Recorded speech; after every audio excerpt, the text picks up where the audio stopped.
سوق الهانوفيل الرئيسي في ناس كتيرة بتشتكي منه، وخاصة سواقين التمنيات وسواقين العربيات الملاكي اللي بيمشوا على الطريق وبيحسوا ان السوق ده بيضايقهم كتير، وده بسبب وجود باعة جائلين بيكونوا منتشرين على السوق من بره. وبالرغم ان الطريق بيكون كده كده زحمة، طريق الساحل، وانه كمان من الطرق المهمة، بيتدخل محافظ الاسكندرية في الامر ده. وبالرغم ان السوق بيقدم خدمات كتيرة للناس، وخاصة حي العجمي بالكامل اللي بيجوا يشتروا منه اسعار الخضروات والفواكه والاسماك باسعار رخيصة، وكمان باب رزق لكل الباعة الجائلين اللي بيبيعوا فيه الفواكه والخضروات واللحوم والأسماك. خبر عاجل النهاردة عن إخلاء سوق الهانوفيل في الإسكندرية، وحي العجمي بيقول إنه تم نقل الباعة لمكان بديل. يا ترى المكان ده هيكون فين؟ وهل هيصلح للسوق ولا لا؟ وهل بالفعل تم التخلص من كل الباعة الجائلين اللي بيعطلوا المرور؟ بيان رسمي من حي العجمي بيقول إن هو تم بالتنسيق مع الشرطة ومديرية أمن الإسكندرية، وتم نشر الصور الموضحة أمامكم عن اللي حصل في سوق الهانوفيل بالعجمي. بيقول إنه تم نقل الباعة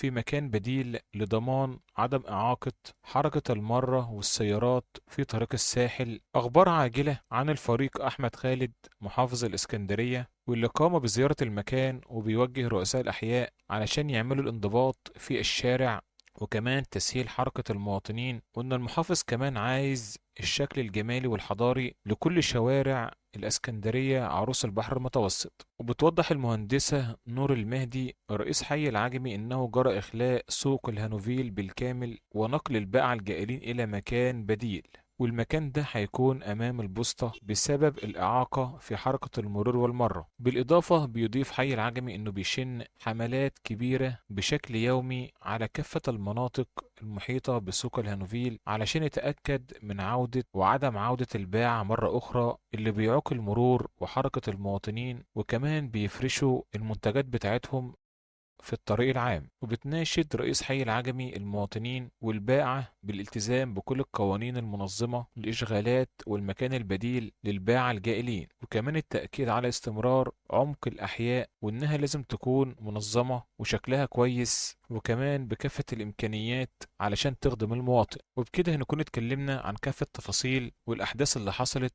في سوق الهانوفيل في الإسكندرية. هل أنت شايف نقل الباعة الجائلين في المكان البديل ده صح ولا غلط؟ لو عندك أي تعليق اكتبه لنا أسفل الفيديو، ولا تنسوا الاشتراك في القناة وعمل لايك علشان نوصل لكم كل الأخبار الحصرية عن العجمي الهانوفيل ومحافظة الإسكندرية بالكامل. ولو عندك أي خبر ممكن تكتبه لنا في التعليقات.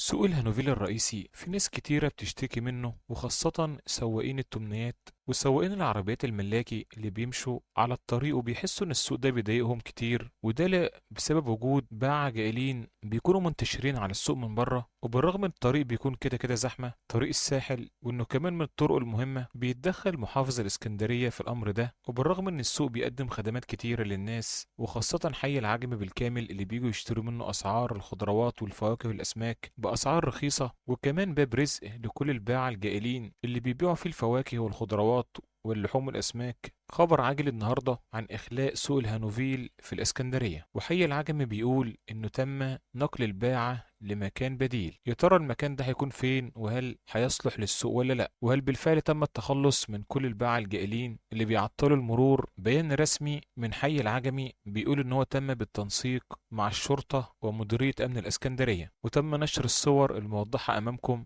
عن اللي حصل في سوق الهانوفيل بالعجمي. بيقول إنه تم نقل الباعة في مكان بديل لضمان عدم إعاقة حركة المرة والسيارات في طريق الساحل. أخبار عاجلة عن الفريق أحمد خالد محافظ الإسكندرية، واللي قام بزيارة المكان وبيوجه رؤساء الأحياء علشان يعملوا الانضباط في الشارع وكمان تسهيل حركة المواطنين. وإن المحافظ كمان عايز الشكل الجمالي والحضاري لكل شوارع الإسكندرية عروس البحر المتوسط. وبتوضح المهندسة نور المهدي رئيس حي العجمي إنه جرى إخلاء سوق الهانوفيل بالكامل ونقل الباعة الجائلين إلى مكان بديل، والمكان ده هيكون أمام البوسطة بسبب الإعاقة في حركة المرور والمرة. بالإضافة بيضيف حي العجمي إنه بيشن حملات كبيرة بشكل يومي على كافة المناطق المحيطة بسوق الهانوفيل علشان يتأكد من عودة وعدم عودة الباعة مرة أخرى اللي بيعوق المرور وحركة المواطنين، وكمان بيفرشوا المنتجات بتاعتهم في الطريق العام، وبتناشد رئيس حي العجمي المواطنين والباعة بالالتزام بكل القوانين المنظمة للإشغالات والمكان البديل للباعة الجائلين، وكمان التأكيد على استمرار عمق الأحياء وإنها لازم تكون منظمة وشكلها كويس وكمان بكافة الإمكانيات علشان تخدم المواطن. وبكده هنكون اتكلمنا عن كافة التفاصيل والأحداث اللي حصلت في سوق الهانوفيل في الإسكندرية. هل أنت شايف نقل الباعة الجائلين في المكان البديل ده صح ولا غلط؟ لو عندك أي تعليق اكتبه لنا أسفل الفيديو، ولا تنسوا الاشتراك في القناة وعمل لايك علشان نوصل لكم كل الأخبار الحصرية عن العجمي الهانوفيل ومحافظة الإسكندرية بالكامل. ولو عندك أي خبر ممكن تكتبه لنا في التعليقات